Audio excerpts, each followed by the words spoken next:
Paul Adam. Le conte futur. Paris. Philippe pressentit dans les lettres de son oncle le dessein d'unir Philomène au commandant de Châtelot. L'angoisse extrême qui le prit alors au cœur l'étonna d'abord. Sa cousine comptait 5 ans de plus que lui. En outre, elle avait d'un caractère grave, et elle agréerait certes mal les turbulences du cornet au guide qu'il était.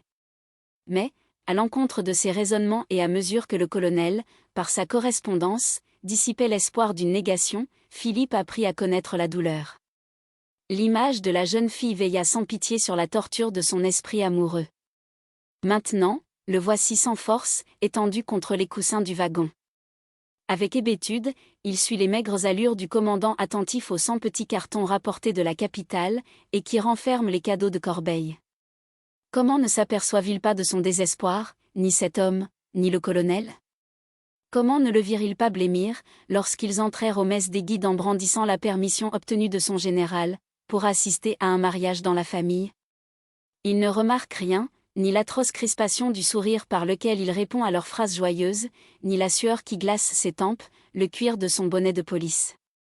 Le colonel commence même à dormir en paix. Aux portières le paysage déroulé lui précise dans le souvenir les heures de ce même voyage fait naguère avec elle.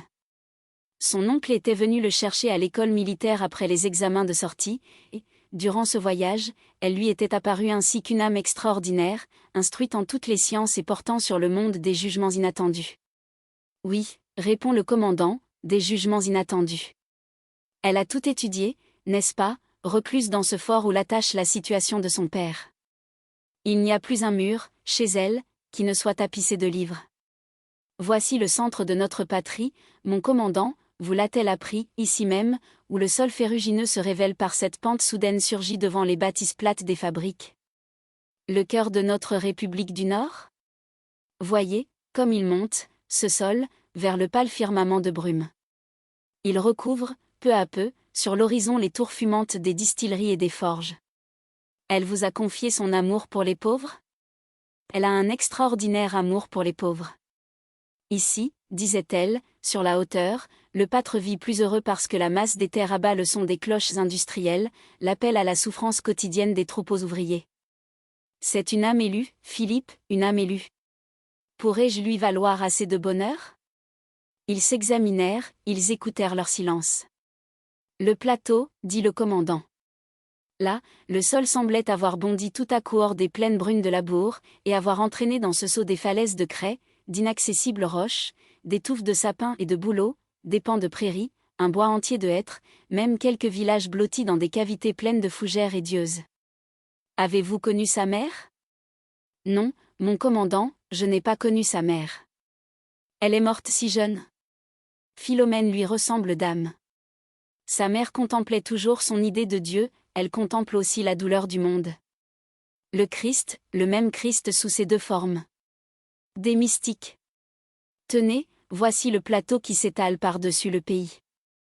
La terre est rouge de matière ferrugineuse. Ah! Ah! Le fer ne fait-il pas couler le sang, tout rouge? N'empêche. La terre est si rouge que les gens, à force d'y peiner, en ont pris la couleur. Oh! Je comprends. Elle vous l'a dit aussi, cette chose, qu'ici les petits-enfants portent déjà sur leur corps rouge le blason du métal dispensateur de leur existence. Philippe, pourquoi cette amertume dans votre voix? Pour rien, commandant, pour rien. Nous arrivons à la contrée des hauts fourneaux, et des corons pleins de peuple, et des donjons flamboyants. Regardez, cela forme un grand cercle étendu selon un périmètre fixe. Sous les canons de la cité octogone dont voici, à ras de terre, les remparts. Il faut de la prudence, Philippe, avec ce peuple de pauvres, car il lui arrive de s'exaspérer. Descendons-nous? Nous nous promènerons devant les petites maisons si closes, où habitent les familles des magistrats, des percepteurs, des fonctionnaires, que sais-je? Réveillez-vous, colonel. 40 minutes d'arrêt pour la douane. Nous allons nous dégourdir les jambes. Et quoi, fit le colonel. Sommes-nous à la frontière? Peu s'en faut, vous le savez bien, voici la dernière station avant le fort. Diable! Tenez, à gauche, la maison en briques rouges, où l'on aperçoit des primes verts dans le petit parterre, hein. C'est la demeure du bourreau. Ah! Ah! La demeure du bourreau. Il y a beaucoup d'assassins parce qu'on mange peu. Et puis le peuple manque de distraction. Au fait, pense Philippe, si rien n'altère les traits de ma face, ni ne décèle ma douleur à leurs yeux, c'est que je m'exagère ma souffrance. Il faut croire que le malheur ne m'accable pas. Pourtant il y a comme des cailloux sur ma poitrine quand elle se soulève pour le jeu de respirer. Ils vont donc en promenade. Au pinacle de la cathédrale rococo, le symbole divin du supplice, la croix de fer, impose son signe sur des rues étroites et dures où circule la vie de la cité. Elle mène du beffroi roidi dans ses dentelles de pierre aux casernes et aux lupanars, à un théâtre d'architecture attique, à un palais de justice Louis XV, à un hôpital de style empire, à une prison très vaste et très simple, ornée seulement de quelques capucines entretenues, sur une croisée, par la femme du concierge. Il rencontre encore vers la citadelle, des manutentions et des magasins de guerre, des petits soldats imberbes qui, sous leurs longues capotes sanglées, ressemblent à des servantes en cotillon, et des officiers éperonnés, moustachus, ronds comme des œufs, ou bien, fins comme des épis, avec de courtes cravaches à l'aisselle. Large, bien balayé, éclairé de globes électriques, le boulevard traverse la ville entre des bazars somptueux, qui alternent avec des palais pour compagnies d'assurance, sociétés métallurgiques, banques de crédit. Il s'y promène des messieurs évidemment orgueilleux de leurs soucis et des femmes promptes à aimer pour l'avantage de leur bourse ou de leur cœur. Il y court des gaillards chargés de ballots et légèrement ivres. Les étoffes des robes se drapent en harmonie dans les voitures. Le boulevard conduit hors de la ville, jusqu'à la gare. Après, il devient grand route et suit, à peu près parallèlement, la direction de la voie ferrée. Les trains franchissent assez vite la région des Hauts-Fourneaux. On passe entre des ruches humaines, briques brûlées, tuiles rouges, ciment. Le colonel a repris son somme dans le coin de droite. Là, mon commandant, là, dit Philippe, les enfants qui grouillent à terre. On dirait un essaim de mouches sur une ordure. Oh! Philippe, pourquoi parler ainsi des enfants? Le linge que lessive cette vieille hideuse dans le baquet, ah! Ah! Il se déchire. Quelle mine désolée! En vérité, ce linge s'est déchiré jusque dans mon cœur. Pourquoi donc parler ainsi? Rirez-vous cependant de cette mère si occupée?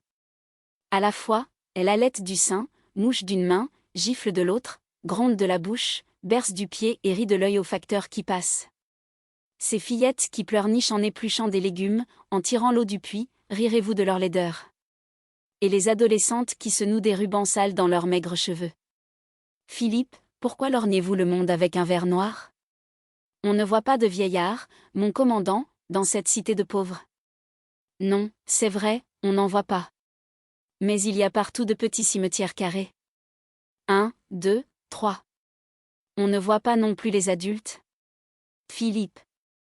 Ils demeurent apparemment tous dans la flamme féerique qui ronfle parmi les cris du métal, sous les dômes des usines. Les estaminets aussi paraissent pleins de feux de pipe. La douleur s'endort dans l'abrutissement.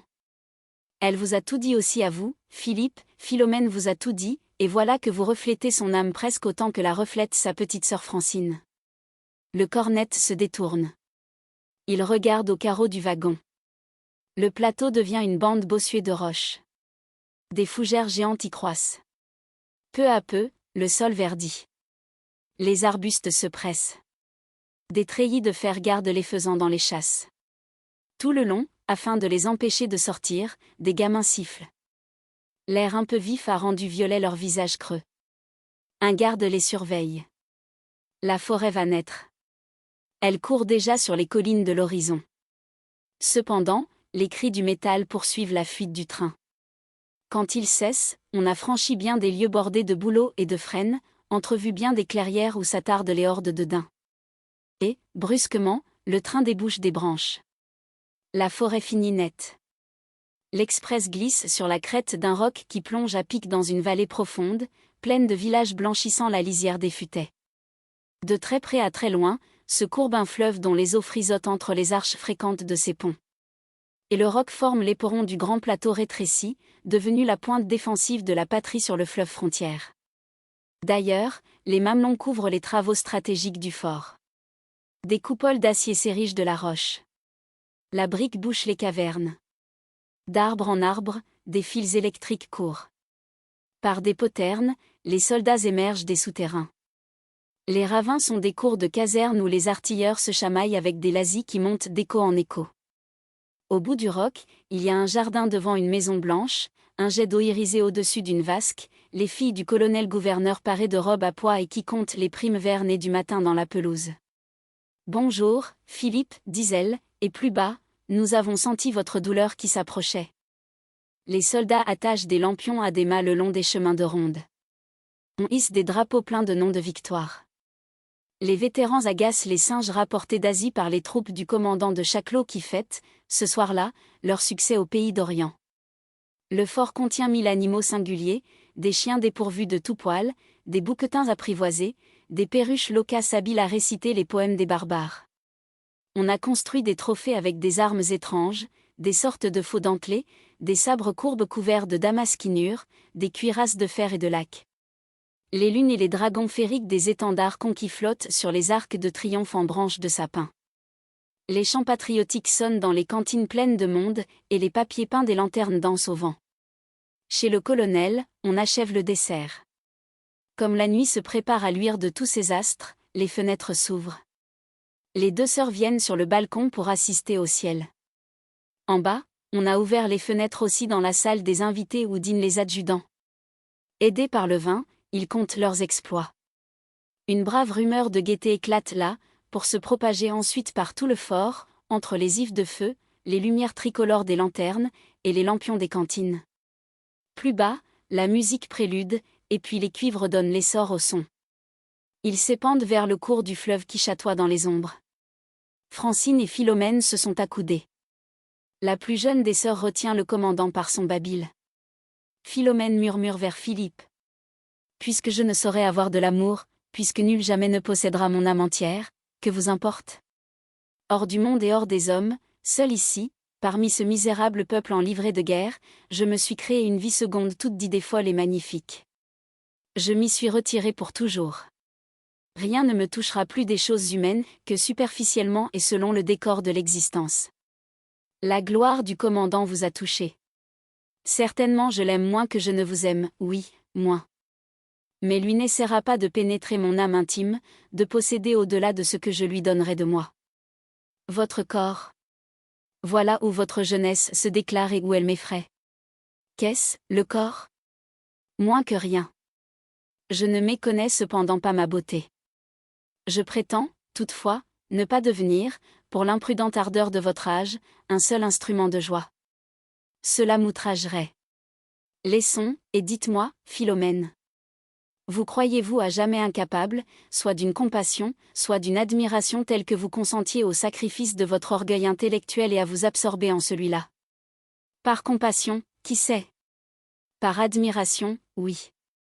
Mais pour que je l'admire jusque l'adorer, quel héros inouï il me faudrait connaître ? Simplement celui dont les actes réaliseront le rêve de votre âme. Je ne le chérirai donc que mort. Car quiconque annonce aux hommes une foi nouvelle et agit afin de convertir, quiconque veut offrir, pareil au Christ, l'exemple vivant de la doctrine, celui-là encourt jusque la mort, la haine des hommes.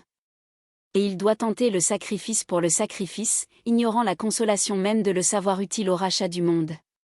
Il lui faut aimer le sacrifice en lui-même, sans appât de gloire, pour la seule beauté de mourir inutilement. Mais vous ne comprenez pas. Je comprendrai, si vous m'initiez à vous. Le silence des musiques qui cessèrent alors interrompit leurs propos. Dans le calme subit de l'air, on entendit les vantardises des adjudants. Ah! Ah! Nous autres, pendant la campagne de l'Indus, nous mettions nos Asiatiques au bûcher, les pieds en avant, et on les poussait dans le feu à mesure que le bout se consumait. Quel gaillard! Ils grimaçaient laidement, mais ils ne criaient pas. Chez nous, dans la Légion, on leur coupait d'abord les tendons du pied avec un canif, en Éthiopie, nous menions nos prisonniers par 20 au fond des grottes.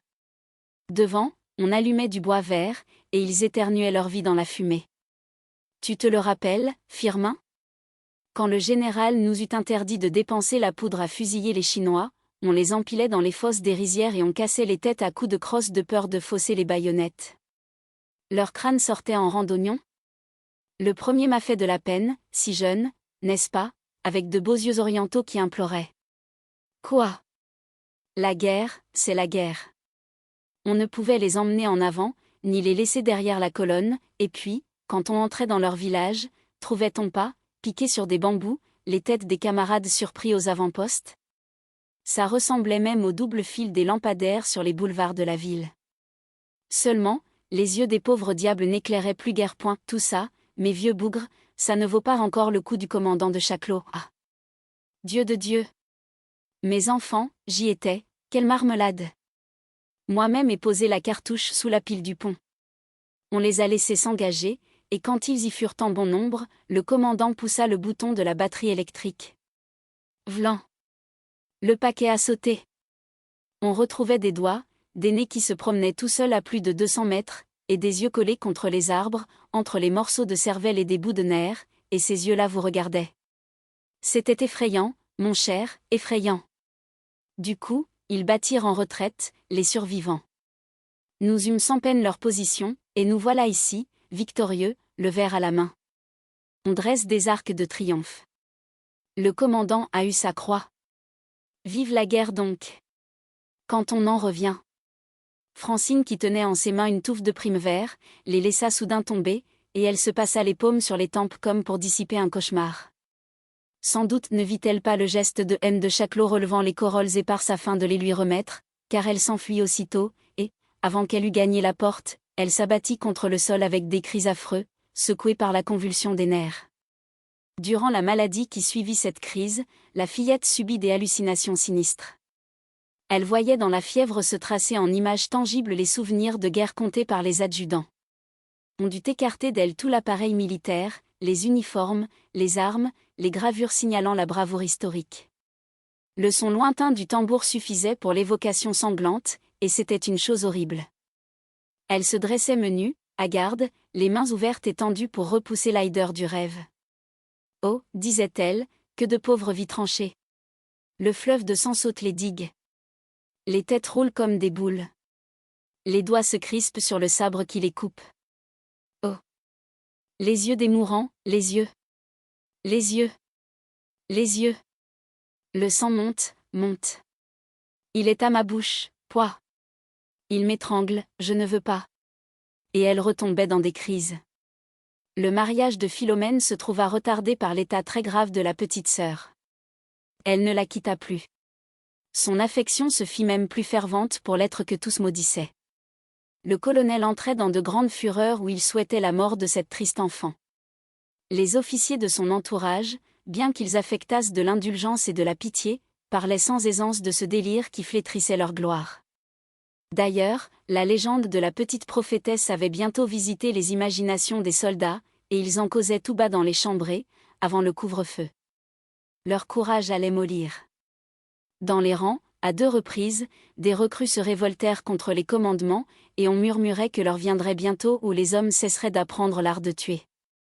On fondrait les canons pour fabriquer des charrues. La fraternité universelle ne tarderait plus à s'épanouir. Or, cela était fort grave, parce qu'on redoutait comme prochain l'immense conflit des nations du Nord, attendu et préparé patiemment depuis plus de 30 années. Des signes certains de bataille commençaient à paraître dans le ciel et dans les propos des diplomates. On atteignait au premier jour du printemps, et le printemps paraissait, de l'avis de tous les hommes de guerre, le moment le meilleur pour susciter le massacre mutuel des peuples. On redoublait d'activité dans les arsenaux et sur les polygones. Le colonel craignait que le mauvais esprit de sa troupe ne lui fût imputé par les maréchaux inspecteurs, et, pour détourner du raisonnement les intelligences de ses soldats, il les entraînait sans répit dans des marches et des manœuvres propres à lasser leur force morale sous la fatigue physique, et à les rendre dociles à sa main. Eux, cependant, à courir par les villages et les corons des mineurs, prenaient une peine plus grande. Ils se lamentaient, disant, « En quelle époque barbare, nous vivons encore pour que tant de pauvreté demeure au monde. Nos mères nous enfantent dans le seul but d'un dur labeur, et nous trimons plus que les bêtes, sans avoir, comme les bêtes, le loisir de ne pas penser. Ah! Maudite soit l'heure de brève joie où nos tristes pères jetèrent leurs semences aux flancs de leurs épouses décharnées. De quel droit nous créèrent-ils puisqu'ils ne pouvaient nous léguer que le désir à jamais inassouvi? Et les savants disent que les générations se succèdent dans une voie de progrès, et que l'homme marche à la conquête de Dieu. Les pouvons-nous croire, puisque nous apprenons seulement l'art de nous égorger, alors que toutes nos forces employées à la seule fin d'améliorer notre sort, ne réussiraient que bien petitement. En vérité, elle a raison la jeune prophétesse qui crie par les nuits que nous demeurons barbares comme les loups, et que jamais nous ne tiendrons le bonheur, parce que nous aimons trop le sang. Voilà maintenant qu'on a préparé les tambours et les drapeaux. Il va falloir se ruer sur les pauvres diables des autres nations, sans que nous puissions même comprendre le motif de notre rage. Nos pieds ont déjà été durcis sur les routes, et nos épaules ne sentent plus le poids du havresac. Voyons, ne se lèvera-t-il pas un homme fort, parmi nous, qui proclamerait enfin la révolution de l'amour universel? Et les petits soldats se poussaient l'un l'autre et ils disaient « Toi, toi ». Mais nul n'osait prendre la parole. Enfin, le délire de Francine s'atténua. Elle récupéra de la santé et de la raison. Mais quand M. de Chaclot voulut reparler des noces, Philomène lui affirma qu'elle resterait fille. Et il comprit bien qu'elle partageait alors le sentiment de sa sœur, et qu'il lui faisait horreur à cause du sang dont il s'était couvert. Un peu plus tard, il connut que Philomène s'était fiancée à Philippe. Cela ne le surprit point, parce qu'il avait entendu presque de leur conversation, les soirs de Primevère. Le cornette changea de garnison et vint au fort avec un détachement de guides. Depuis lors, M. de Chaclot vécut tristement, car il chérissait Philomène selon la ténacité des dernières passions. La presque certitude qu'il avait eue de l'épouser avait rendu plus inébranlable cet amour de la 40e année. Néanmoins, son âme était noble, il persuada au colonel de marier Philomène et Philippe. Et comme la jeune fille remarquait avec étonnement son entremise, il lui répondit qu'il l'aimait pour elle, non pour lui, et préférait la savoir heureuse au bras d'un autre, plutôt que malheureuse au sien. Cela lui vaudrait infiniment moins de douleur. Quand on sortit de l'église, le cornette dit à sa femme, « Voici que vous vous sacrifiez à moi par compassion. Je tâcherai maintenant de mériter votre admiration. » La guerre survint. Le fort gardait la frontière. On tira de ses coupoles le premier coup de canon. Les troupes de la ville arrivèrent, et puis ce furent les troupeaux d'ouvriers et de paysans qui descendirent des trains. On les revêtit d'uniformes, on leur distribua des armes. Au dehors, les grandes routes se remplirent d'enfants et de mères qui mendiaient. Les jeunes filles se prostituaient presque pour rien. Sur l'horizon, les donjons des usines cessèrent de flamboyer pour la première fois depuis 30 ans. Le boulevard de la ville était plein d'activités parce qu'on avait joué à la baisse des fonds publics, dans les palais des compagnies d'assurance, sociétés métallurgiques et banques de crédit. Les hommes d'argent rachetaient déjà en sous-main les titres de rente afin de les revendre, avec prime, dès l'annonce du premier avantage. Pour obtenir ce premier avantage que les dépêches grossiraient habilement, les maréchaux se hâtaient de réunir des hommes sur ce point de frontière. On les arrachait des mines et des sillons. Les fanfares sonnaient. Les drapeaux claquaient. Les actrices en robe blanche, drapées dans les couleurs nationales, chantaient en plein vent, sur des tréteaux construits à la hâte, l'amour sacré de la patrie. Et les hommes rouges du sol ferrugineux défilaient par masses énormes, remplissant de leur corps l'espace trop étroit des rues. Les administrateurs des compagnies ordonnèrent qu'on défonçât des tonneaux de piquettes pour échauffer l'enthousiasme. Il s'agissait d'enlever ce précieux avantage, de faire prime sur le marché. Les gendarmes pressaient les hordes misérables, une houle de têtes rouges battant les tréteaux ou les actrices en robe blanche, drapées des couleurs nationales, et les cheveux épars par-dessus le marché, vous chantaient sans lassitude, le jour de gloire. Encore quelques heures de train, quelques cahots de wagons, et le troupeau, garni de brandebourgs, de galons, de ferblanteries, coiffé de colbacks, monté sur des chevaux de réquisition, est prêt à conquérir l'avantage, 40 dont un, à la bourse de demain. Les caissons roulent sur le caillou des routes. Les escadrons galopent dans les cris clairs du métal. Les régiments tassent le sol sous les 6000 souliers d'ordonnance. Les officiers caracolent parmi l'éclat de leur maroquinerie neuve, et voici, sur la cime des collines, où se déroulent des nuages bas, les cours éclairs des pièces ennemies. Parmi les lignes, il y a des gaillards qui culbutent soudain, en des grimaces de clowns, ou tombent à genoux, ainsi que des illuminés fanatiques, tout ahuris de voir au-delà. D'autres encore s'étalent comme pour dormir, en s'étirant. Et, quand les colonnes ont passé, quand les lignes se sont étendues, il reste, dans la poussière levée, de bonnes têtes rouges qui toussent leur souffle sur des flaques plus rouges. La campagne demeure verte et claire au repli du fleuve vif. Les blés couvrent la plaine de leur herbe tendre, et c'est là, dans le creux de la grande vallée, un bon nid d'abondance, aux maisonnettes blanches, aux eaux lumineuses, avec le rebord propice des collines à 12 pentes. À la tête de 60 cavaliers, Philippe commande un poste d'observation. Il voit les routes se noircir de grouillements humains, l'herbe se fleurir des taches éclatantes que donnent les uniformes, les attelages galoper effrénément par les chemins qui sonnent. Ici et là, d'un coup, la flamme se drape au faîte des métairies. Les lignes d'infanterie s'élargissent à travers les plaines. Elles avancent, courent, se couchent, crépitent et pétillent, se relèvent, courent encore, gagnent les abris, les quittent, laissant, à chaque reposoir, des corps crispés dans la verdure. Autour de lui, il étend de bruits de fusillade, que l'espace semble frire. Et tout près, les grosses têtes rougeâtres de ces hommes bleuissent, sous les gourmettes polies des colbacks, sous l'apparat violent des pompons. Les bottes tremblent dans les étriers qui cliquettent. Les mains épaissies par les labeurs des forges épongent la sueur des fronts. Il se fait dans les groupes de tristes trafics. Les célibataires prennent le premier rang pour ménager la vie plus utile des pères. Va, recule, tu as des enfants. Je n'en ai point, si je crève, tu recueilleras ma vieille mère, entendu, avance. L'adjudant veut rétablir les rangs et il gronde avec d'affreux jurons. Laissez, dit Philippe, laissez-les se préparer à la mort comme il leur convient, afin qu'ils ne nous exècrent pas, nous, les bourreaux. Un murmure d'étonnement fait frissonner les épaules des guides, et ils regardent le jeune cornette, dont la face douloureuse s'illumine. Il pense à ce désespoir humain, il souffre. La compassion de son épouse le navre, parce qu'elle ne peut lui offrir une autre sorte d'amour. Ah! Conquérir son admiration par un grand sacrifice, par la beauté de la mort sans gloire. Un cavalier accourt vers sa troupe. Le capitaine ordonne que le cornette entraîne ses hommes au galop de charge, en se dissimulant dans le chemin creux. Sûrement, il atteindra, de la sorte, cette batterie ennemie qui trotte sans défiance pour prendre position. Le régiment va s'élancer pour le soutenir. Les voyez-vous, mon officier? Ils sont à 1000 à peine. Le bois de mélèze nous dérobe à leurs éclaireurs. Nous les tenons. Pour charger. Au galop. En avant. Philippe sent son cheval bondir avec le commandement. La bête remporte contre sa volonté hésitante. Il voudrait crier, arrière, trêve de meurtre. Mes camarades. La bête l'emporte dans la galopade forcenée du peloton. Elle l'emporte comme la force des choses, la fatalité de la vie, le rythme supérieur qui mène les hommes à la douleur, à la mort, à Dieu. Les talus passent, avec leurs saules étronçonnés, dont les branches divergent ainsi que des bras ivres. La terre saute sous le fer des chevaux. Les hommes soufflent de peur. On n'arrivera jamais. On arrivera trop tôt.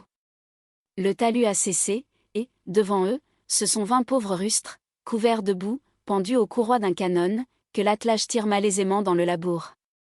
Des têtes effarées et livides se tournent vers les guides. Des hurlements incompréhensibles s'échangent. Un homme à cheval tire un coup de feu, la flamme semble jaillir de son poing.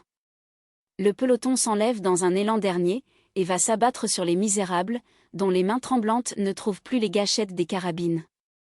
Halte! Philippe a crié, les chevaux fléchissent sous le coup de bride. Et, maintenant, il se trouve stupide dans le relatif silence, ne sachant plus pourquoi il a commandé cette halte, d'autant que les artilleurs le couchent en joue.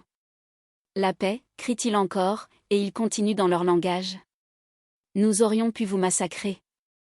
Mais le temps est venu de l'amour. Il ne faut plus se tuer. Il ne faut plus se tuer.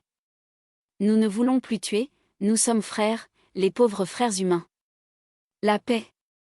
Ne la voulez-vous pas? Prenons la paix. Aimons-nous.